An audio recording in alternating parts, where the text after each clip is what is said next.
Europe 1. C'est l'heure de l'édito politique sur Europe 1. Bonjour Alexis Brézet. Bonjour Dimitri. Du Figaro. Emmanuel Macron a réuni hier en fin d'après-midi les journalistes de la presse présidentielle.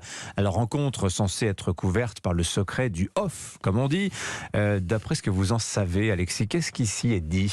Bon, d'abord avouez que c'est tout de même un peu curieux de réunir plus de 100 journalistes pour leur dire surtout de ne rien répéter. Oui, c'est vrai. Bon, cela dit, les choses évidemment ont filtré, c'était d'ailleurs attendu par l'Élysée. Et à l'arrivée, mis à part la question de la fin de vie sur laquelle Emmanuel Macron a clairement manifesté son intention de bouger, c'est-à-dire comprenez de faire accepter à la société française le suicide assisté et l'euthanasie, mis à part cela donc rien de bien nouveau. Emmanuel Macron, comme on dit, a souhaité, une fois encore, préciser le cap. Un cap qu'on a parfois, il est vrai, un peu de mal à discerner. Il a sans doute voulu aussi essayer de dissiper ce drôle de climat qui plane sur l'Élysée.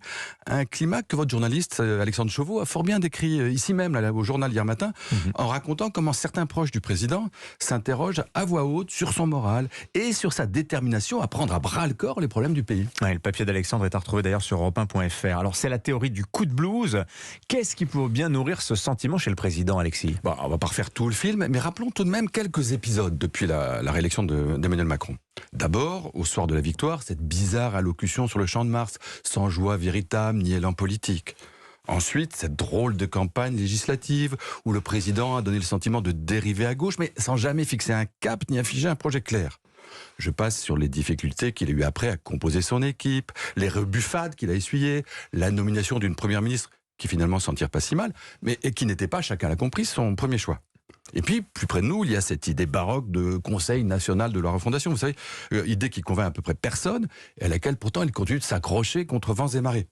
Alors tout ça, ce sont que quelques exemples, mais qui montrent bien comment Emmanuel Macron, dont on n'est pas obligé de partager toutes les options, mais en qui chacun a toujours reconnu un brillant communicant, un tacticien hors pair, comment ce président-là est tout à coup un peu comme à côté de la plaque. Comment vous expliquez cela, Alexis ?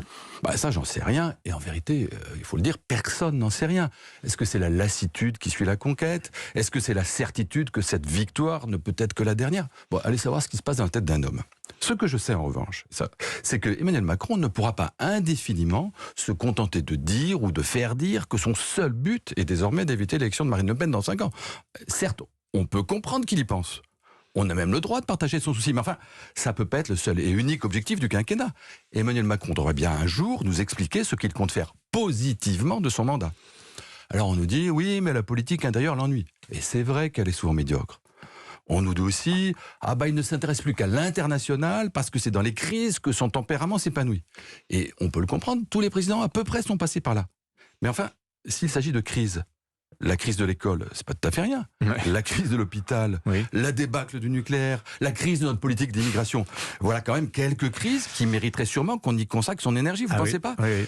Je vais vous dire, moi je ne sais pas si Emmanuel Macron s'ennuie, mais ce que je sais, c'est qu'avec ces crises-là, il me semble qu'il y a au moins de quoi occuper encore 3 présidents pendant 6 quinquennats. Merci beaucoup Alexis Brézet. À la une de votre journal Le Figaro ce matin, comment les Ukrainiens font reculer l'armée russe, 7h57. C'était